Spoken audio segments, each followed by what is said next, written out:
and outer harm. May I be free from suffering. May I always feel embraced by love. May all beings be well. May all beings be happy. May all beings be healthy. May all beings live with ease and well being. May all beings be safe.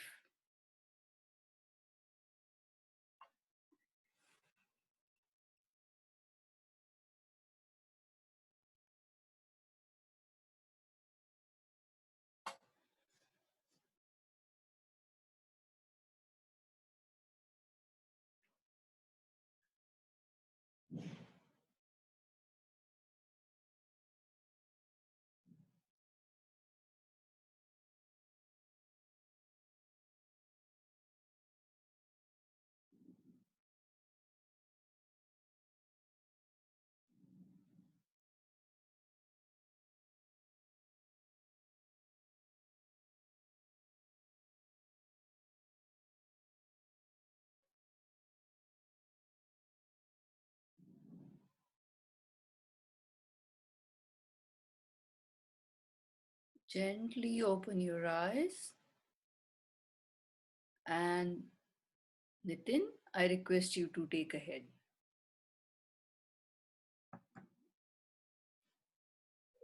Thank you very much. And let's start. So, today, before we get into our practice, today we are going to do a little longer practice. By longer, I mean around 7 to 8 minutes. Is that okay?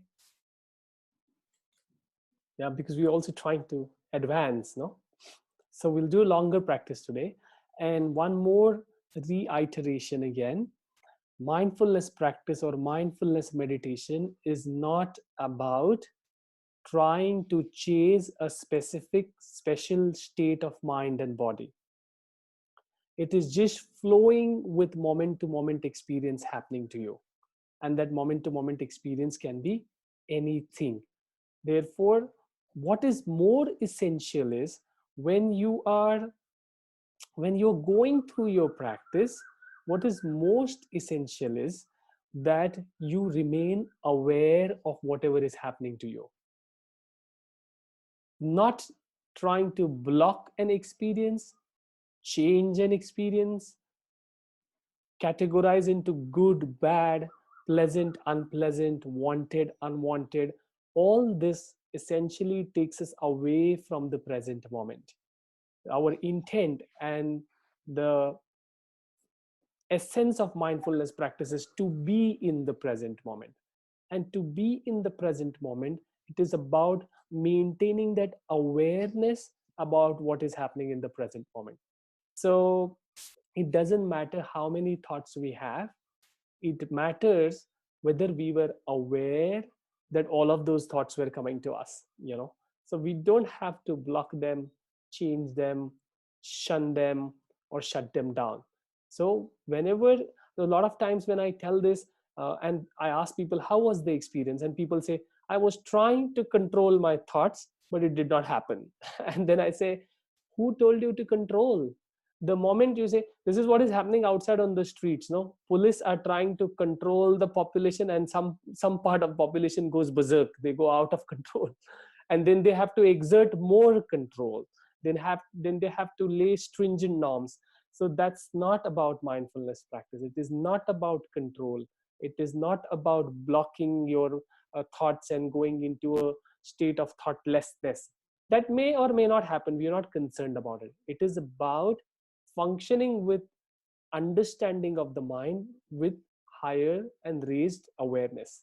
Okay, so today when we do our practice, we'll do it for around 8 minutes, and we'll follow what we did yesterday. With each in breath, silently in our mind we will say in, and with each out breath we will say out.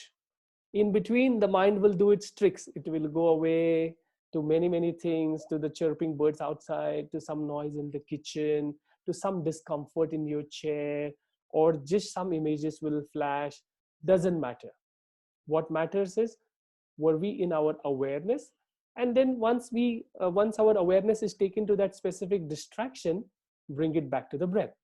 With in breath, in, with out breath, repeating the word out. I'm going to put a timer today so that we stay on time.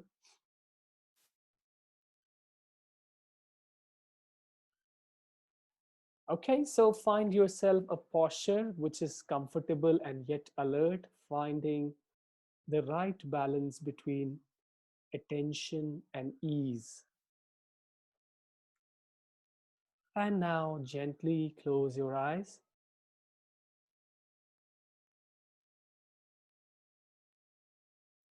You may also choose to keep them slightly open with a soft gaze at the floor.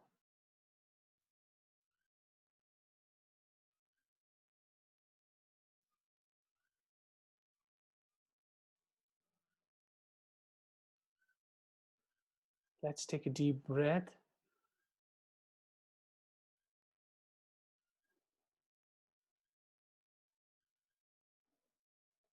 And let's now rest our attention on our breath.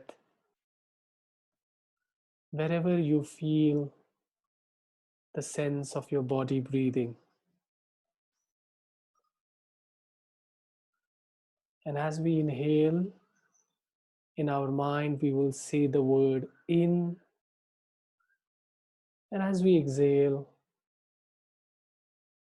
in our mind, we will say the word out.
If your mind wanders away in thoughts, physical sensations, or anywhere else, just recognizing the wandering and gently returning to the awareness of your breath.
Don't try to block your thoughts or have a preference about what should you be thinking.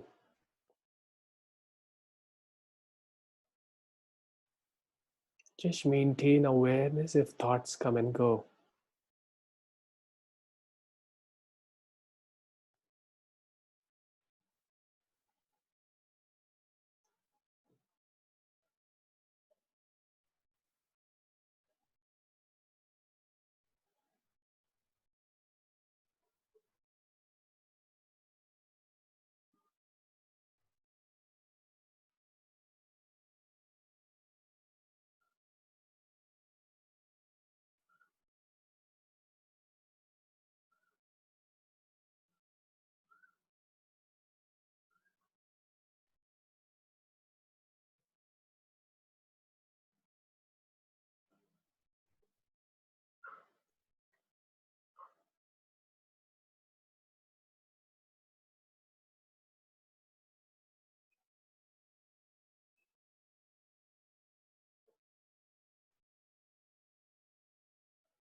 Okay, let's gently open our eyes.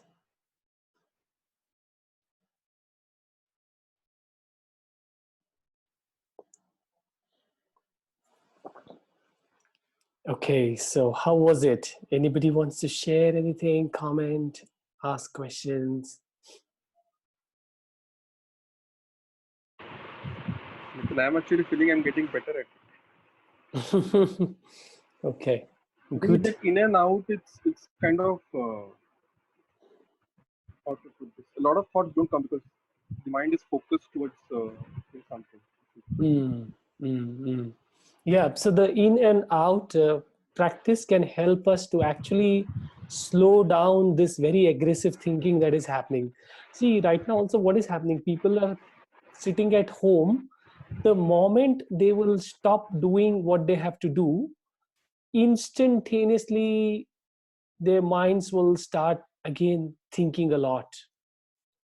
So this is one way to come to certain level of settlement of the mind and certain level of peace, so that we are not constantly consumed by this thought. And thought is an energy. Most of the times, like Sandhya said, uh, people are thinking thoughts of fear, anxiety, despair. Some people are feeling lonely, some people have thoughts of irritation. So this is an energy, and it also will manifest in our body, which means at least consciously for a few minutes we should go into that state of energy which does not sap us, which does not tire us, which does not drain us out of our compulsive thinking. And the nature of the mind is compulsive thinking.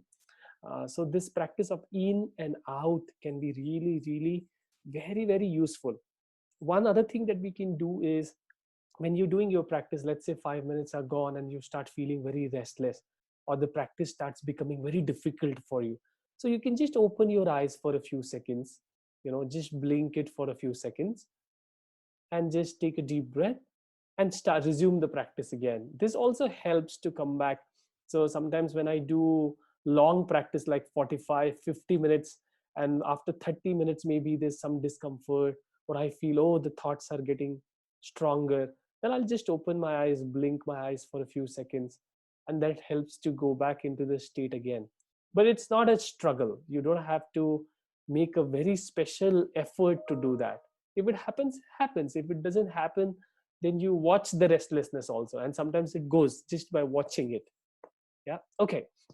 uh, any question? I'm reading somebody who was posted on the chat. There will be a baggage we carry in our mind.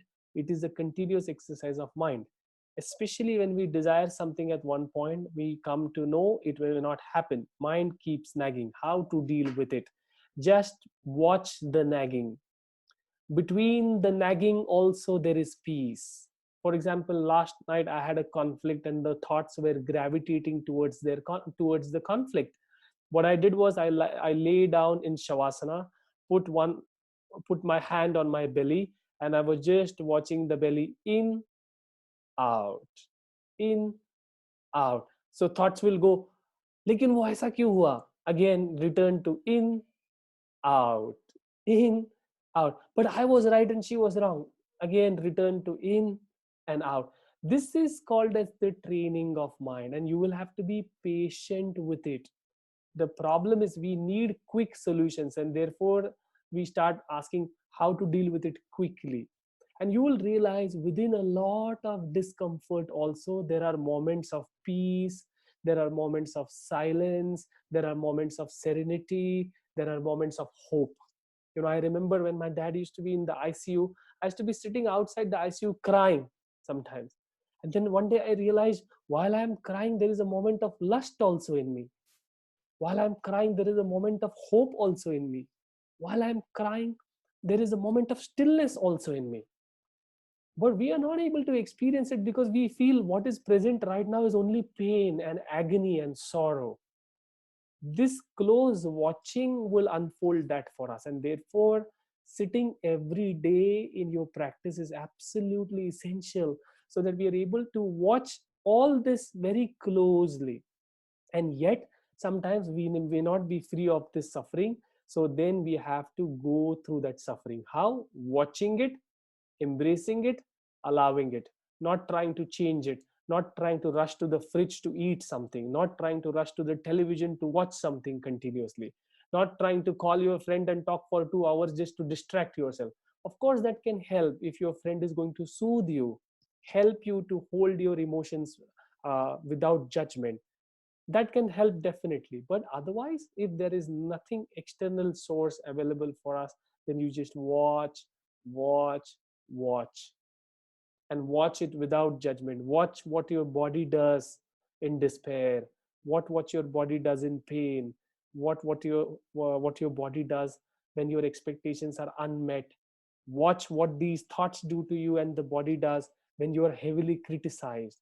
uh, and this is a journey, and one day we will realize, when we are watching this, we are already out of pain, we are already out of suffering, we are able to watch it as it is.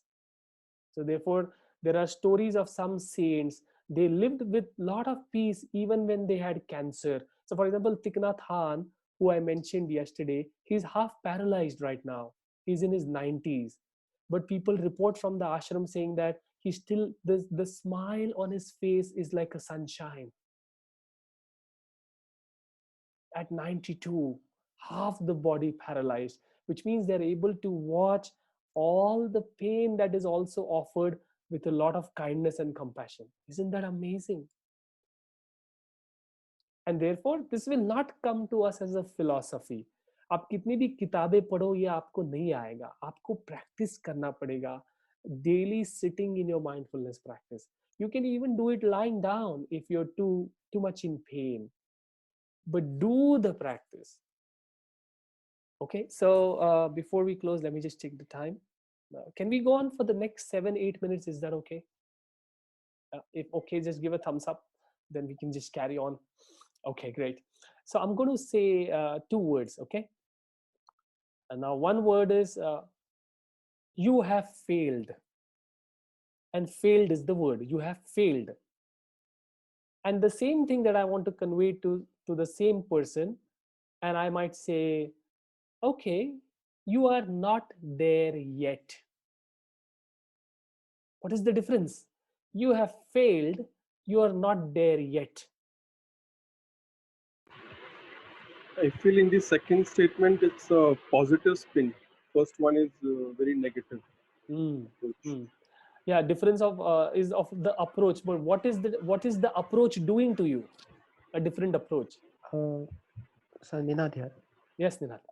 So when I say like to someone like you have failed, so the instant reaction what the other person is getting, it's like like a showstopper. It's a block.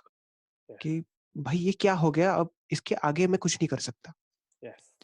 But you are not there yet means I am on the path. I am just yet to reach there.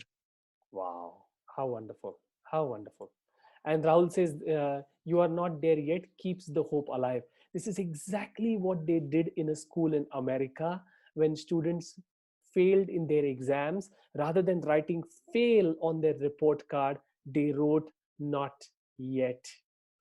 And when they wrote not yet, the students worked hard to improve themselves. And in the next examination, their grades were very different. And so, therefore, I want to talk a little bit about the power of words. So, for example, if I say the word idiot, it has a different vibration. Oh, you suck in your habits, it has a different vibration. Or you say, oh, you are so clumsy and lousy, it has a different vibration. And these days, we are such a hep generation, we use the F word and shit word quite a lot, thinking that it's so cool, it's such an in thing, right? But remember, just two words, failed and not yet, can do a world of difference to how our brain and mind will perceive it and how we will respond, the kind of energy that it will create in us. And it is so valuable. So therefore we can also criticize someone by saying that you are horrible at what you just did, or we can say, you know what, I liked this part, this maybe you can change or do it better, because words, and also the words that we speak with ourselves. So for example, let's say now you got onto the path of mindfulness, and today you felt a lot of peace, and suddenly somebody in your family said something to you and this anger came up, and suddenly the internal words that we can use is, you will never be free from your anger, it will be with you for a lifetime. Do come what may, this is not going to be solved for you. Now the power of words will have imprints in our mind. And therefore in mindfulness tradition we can also use mantras to do meditation, and it's a beautiful, all these mantras have a lovely vibration to it only when you chant with an intent. So for example, just try this sometime, just sit quiet and just silently repeat om in your mind. Keep on repeating it with intent and the energy of mindfulness. You will see something also changes in your body at a very subtle level, something also changes in your mind at a very subtle level. So maybe, so now some people say, oh, I'm not religious, I don't believe in any mantra at all, or I'm a 21st century man or a woman. Then you can just use the word peace. Now, in any century or any civilization, you will want peace, right? Or just repeat the word happy, peace, stability. These can be also mantras. So recently I have started my own sadhana where I'm reciting the Gayatri mantra. uh, and I just love it, the kind of peace that it brings in. But you should not go like you should not chant like a monotonous broken record. You should chant with intent. When you chant with intent, you will see the energy in your body changing, the energy of the mind changing. So words nourish us, words also deplete us, words replenish us. They give us hope, or they take us hope away from us, or they put us in despair. So we can mindfully observe what are the kind of words that we talk to ourselves, describe ourselves. And sometimes also when we are in communication, how, what kind of words are we using to describe the other person. And one way to build this habit of using sacred words is using sacred chants for daily chanting. Okay, so I'm going to pause, allow people to comment or ask questions, and then we'll close in the next 5 minutes.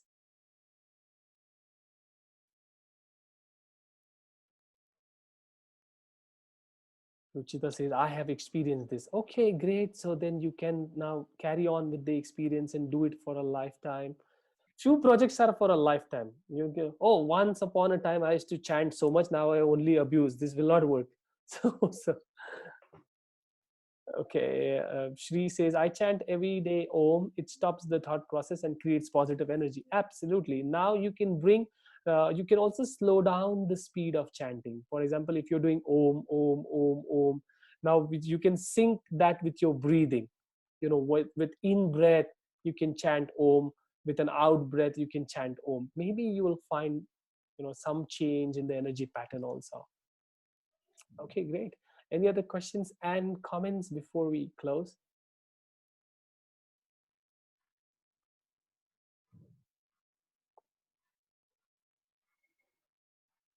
And sometimes we don't have to sit for long hours. We can just sit for 2 minutes and just say peace, serenity, stability, or Om, or your favorite mantra.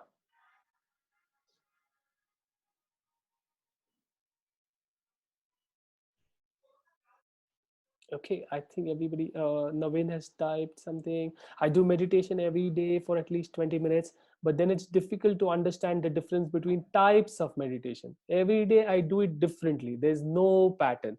One of the most simplest and the most powerful form of meditation is watching your breath. Either at the tip of your nose, watch it when it goes in, watch it when it comes out, or keep attention on your belly. Watch your belly rise with the in breath, watch it fall with the in breath. In between, your mind will run away. Let it run. Just gently bring it back to the breath. This is the most powerful form of meditation. Simplest, also difficult, also powerful. Because we realize in 2 minutes, when we start watching our breath, the moment we say, I will watch my breath, the next moment the mind has gone somewhere else. And therefore they call it as the monkey mind. So we don't have to use any fancy ways and any fancy music for meditation. Nothing, just be with your breath. That's it. Mindfulness practice, can we do it immediately after lunch or dinner? If you have had a heavy meal, I suggest take a 20-30 minute break, because your mind will run to your stomach all the time. If you've eaten a lot, it's nothing that you can't do it, but the energy will go there again and again. Naveen says, yes, coming back to that pattern gets difficult, and that is what is the training. No skill is acquired in one day. Rome wasn't built in a day. We have to go on the playground and train ourselves every single day. The body responds after 6 months when you start going to the gym. And now we're talking about this cunning mind, which we have never paid attention for ages. We can't fix it in 6 months. Maybe we can in some ways, but we have to get onto the play field and practice. Look at all the experts. They will say there is never a destination. It is always about sharpening your skills every single day. So is it true for the mind also. All right. Okay. So on that note, we're closing. You'll get this recording on the group. If you have any questions, post it to me on WhatsApp, or group. You're not allowed because I've restricted the settings. But post it on WhatsApp, and I'll be more than happy. Let's look at it together. Thank you very much for joining. Have a peaceful evening. May the words nourish you. May the words that you use help you to come out of despair or whatever you're going through, and create hope and positive energy. Bye bye. Thank you. Thank